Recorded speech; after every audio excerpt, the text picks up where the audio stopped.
of being the largest democracy in the world, one can be very proud. If India has the reputation of having the highest crime rate against women, this is certainly not something to be proud of, and my father would not have approved of it at all. That air crash theory, or did you not believe that air crash theory, ma'am? Well, I'm fairly convinced that it is true, because I've been present in interviews with eyewitnesses, who were on that plane and survived the plane crash.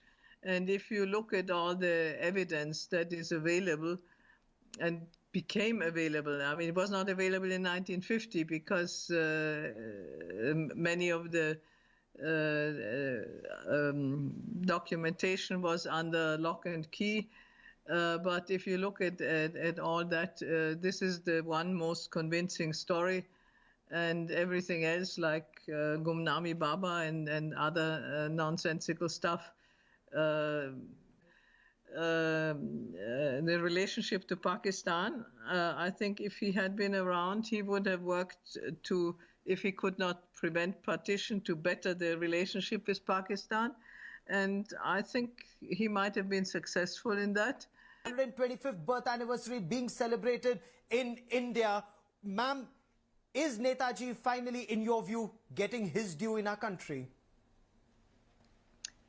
Well, it's hard to say what his due is. I think it is certainly very gratifying that he is still being remembered and loved and admired by so many of his countrymen.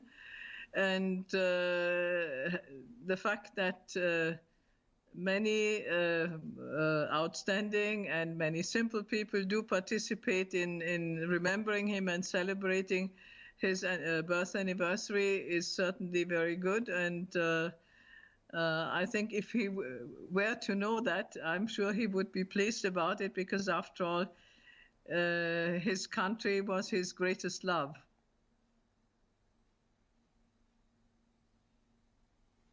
It indeed was, and the more we read about him, the more we realize that the risks that he took for India, the fact that he, went undercover from Kolkata to what is today Jharkhand, then Afghanistan, all the way to Germany, the submarine trip, his interactions.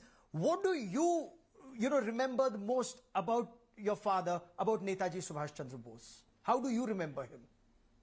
Well, of course, I only remember him sort of secondhand from what I heard about him from others, because I was only a month old when he saw me last, and naturally I don't have any personal recollections of that.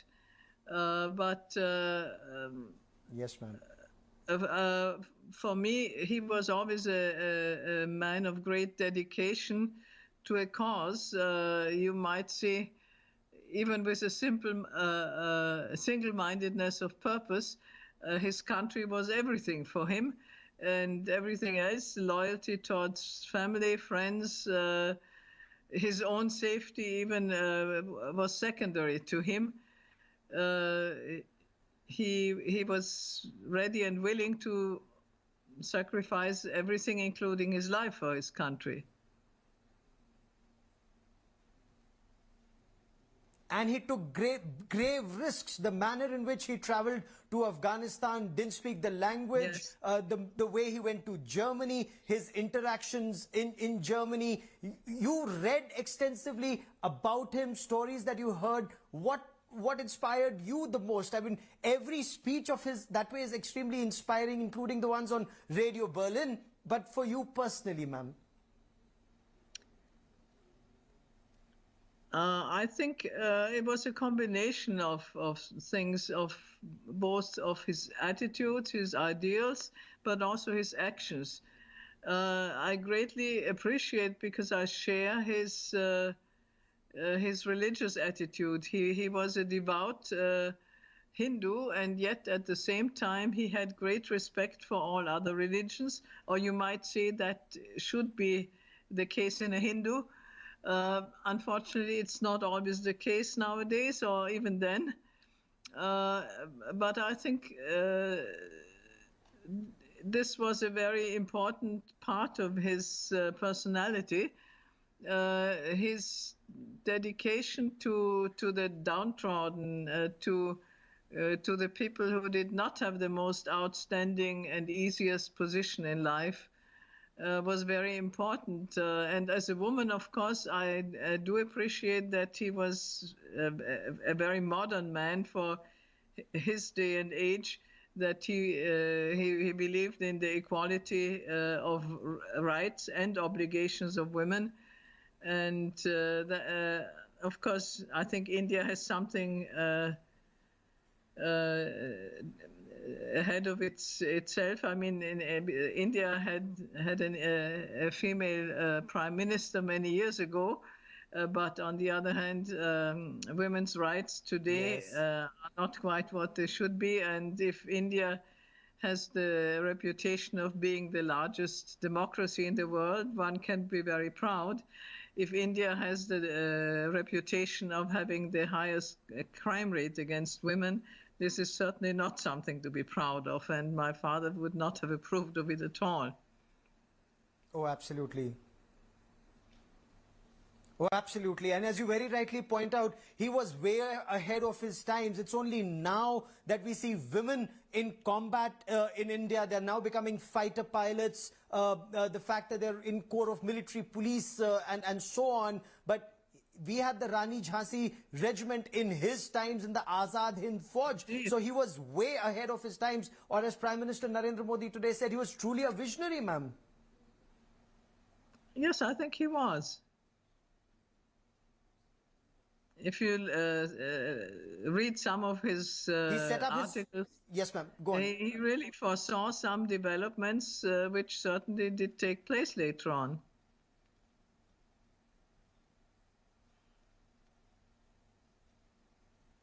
Oh, absolutely. Also, the fact that way ahead of his times, even he was such a realist, he thought about a strong country through a strong army. The fact that he got the Azad Hind Fauj together, saw through their training, various regiments that came up, the Chalo Dilli slogan that he gave, he knew that to be free from the British, you needed to be militarily strong, and he worked hard towards it, ma'am. Well, it took a combination of many things. I certainly agree that at that time it was expedient also to take advantage of the situation that Britain was involved in a war and is weakened by that. But of course, I think India had a rich combination of methods to fight for independence. I would not downplay the non-violent methods because, after all, they also inspired many movements outside India, sometimes with the misconceptions of what it was all about. But I certainly would not say it was only him alone who achieved that. I think he once said that without the INA, he was nothing, but some of the INA people said without him, we are nothing. So it is always a combination of both. A leader who is out following cannot be effective. So I think his strength was also that he could inspire people. And I've talked to people who said, I've seen him once only from a distance, but it made a great difference in my life. And I don't think you can say that of too many people. Oh, you're absolutely right. And those people, especially, not just in India, but also overseas, the way people came and on one call, the fact that his Radio Berlin addresses were so popular, and not just in Germany, but they inspired people far away, whether it was in Japan or in Southeast Asia. And when he went to Singapore, the way people turned up to join Azad Hind Fauj, leaving everything. What quality of your father, in your view, drew people to him to sacrifice everything for his cause and make it common cause for India, ma'am? Well, it's very difficult to say what makes a charismatic leader, but one aspect certainly was the case that he was genuine. He was a true believer in what he did, and this commitment was not just played. It was far too, I think, dangerous and complicated to be just show. So I think the fact that he was really burning for his country came across in his interaction with other people.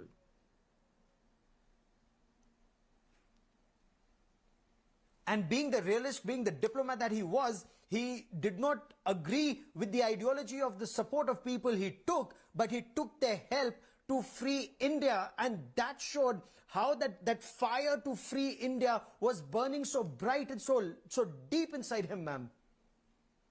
It was indeed. And I think he was so dedicated to that he could not envisage anything else but.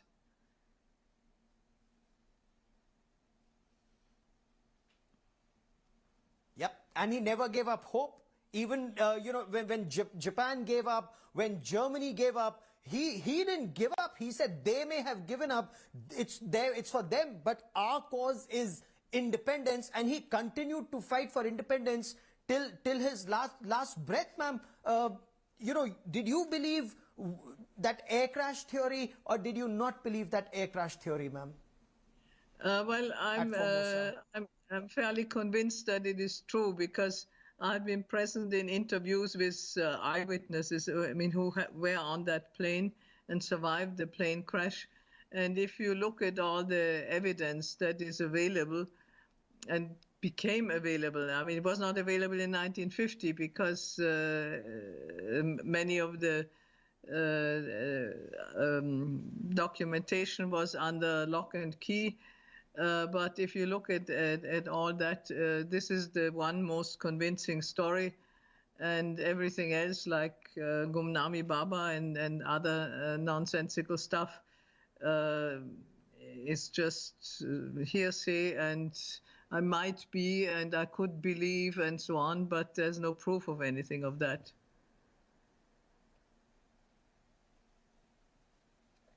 And in your view, ma'am, what is that one thing, and clearly he's so vast a personality that there is no one thing that you can single out which is excellent about him or the way he should be remembered. But in your view, how should Netaji Subhash Chandra Bose be remembered by future generations?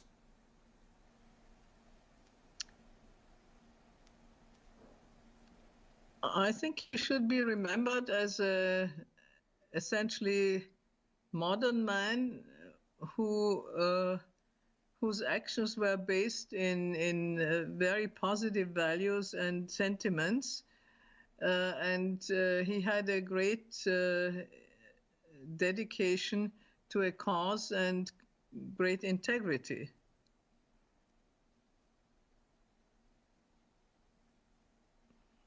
Deeply evolved and involved with Indian philosophy, with the teachings of Swami Vivekanand, with Deshbandhu Chitranjan Das, the thinking of the Vedas and the Srimad Bhagavad Gita, and taking it to a very modern outlook. Is that how you remember him? Someone who wanted a very strong, a very powerful, militarily, economically, socially, very strong India? Well, certainly. He was a follower of Ramakrishna and Vivekananda. And when he undertook anything important, he would always go to the temple in Dakshineshwar near Kolkata and pray there. And this was very much a part of himself.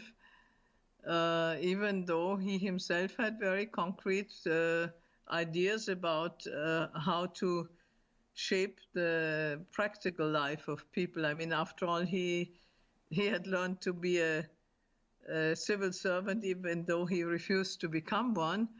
But he was also a mayor of Calcutta at one stage. He was very kept interest, in fact, in in some of the municipal affairs of cities, and he would have done that at the national level too. He had sort of a blueprint in mind for the country, how to sort of develop India into a modern country to be able to advance in the world. Truly. And when he formed the first government of India, that had an imprint of the India that he sought to make militarily strong, its own intelligence network, its own mint, its own currency, its own systems. So he was putting systems in place for a very strong India, ma'am. Can you give us more details about what that India would have been like, or the India that he was thinking about? Well, that's very difficult to say, because for one thing, my father was and would have been opposed to partition. And as we all know now, the process of partitioning the country was a very painful one. I mean, if you think of the hundreds of thousands of people who were killed, who were displaced, the atrocities that took place during that period, I think he would have been deeply saddened and shocked if he had still been alive to see that and not be able to prevent it. Just as Mahatma Gandhi was deeply shocked and saddened by these developments. I think he would certainly have tried to work for a modern, socially responsible country. I would not claim that he would have made everything better and different, but he certainly would have tried very hard to do that. And I imagine that he would have fought very hard to eradicate illiteracy and poverty. I think nowadays, in retrospect, we can say he could also not have prevented that or worked wonders. But maybe some dedication to these aims might have speeded up some processes, and maybe his example might have inspired people also to abstain from corruption, let's put it that way. Oh, absolutely, ma'am. Absolutely. Because, he led by example. He was inspirational. And that is something that we've also heard interacting with officers of the Indian National Army. Because then again, he was able to convince them. I mean, those were prisoners of war of British Indian Army. But he was able to convince them not to fight for the British, but to fight for the independence of India and a new dawn. Yeah, and I think one should keep in mind that even though an army normally should be apolitical, it should not sort of make its own politics. But on the other hand, there's no reason why soldiers should not have values and ideals. And I think he imbibed the soldiers who had been prisoners of war to realize that they had a commitment to their country. And they were not just neutral people taking orders, which in effect, at least for the British Indian Army, as far as the army was composed of Indian soldiers, which was a great part of it, they had not been aware of, and suddenly they could take pride in their own country also and fight for something which meant something for them.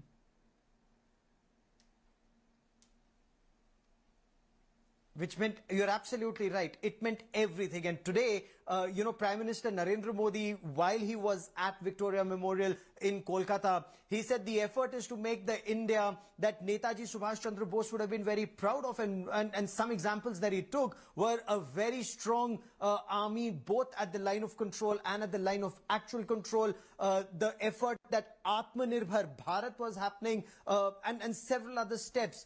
Would you say that the effort is to take the country in the direction of Netaji's dreams, an India of Netaji's dreams? In some ways, yes. In some ways, not. I think he certainly would have envisaged a country which became modern and technologically advanced, and India is doing reasonably well in many areas of economic activity. So from that point of view, I think India is making advances in many areas, even though, of course, one has to accept that things don't always move as fast as one wishes they would. And certainly with attaining independence, you don't turn a page and all of a sudden everything works well. In a way, I would say the struggle for independence is an ongoing struggle which continues in all countries, in the sense that all the countries have to meet new challenges. As far as democracies is also defend bureaucracies, we have just been able to observe that even in one of the oldest democracies in the world, USA, many of the things were not absolutely certain and secure. So living in a human society is always an ongoing effort to improve the circumstances of that society. I'm sure what he would not have approved of is the relationship to Pakistan. I think if he had been around, he would have worked to, if he could not prevent partition, to better the relationship with Pakistan. And I think he might have been successful in that. And the other thing is, as far as the religious relationships between the different communities, certainly it did not take a development that he personally would have worked for. Or if you are optimistic, haven't gotten to the point where he would have had been satisfied with that. Oh, absolutely. It's work in progress. And I hope, India becomes the India of Netaji Subhash Chandra Bose's dreams. And the fact that people are increasingly reading so much more about him, learning so much more about his vision is so simply amazing. Anita Bose-Pav, as always, ma'am, many thanks for joining me here on this India Today special broadcast as we celebrate the 125th birth anniversary of Netaji Subhash Chandra Bose. Thank you for joining us, ma'am. We need to slip into a quick break at this stage, but before we take a break, I want to leave you with those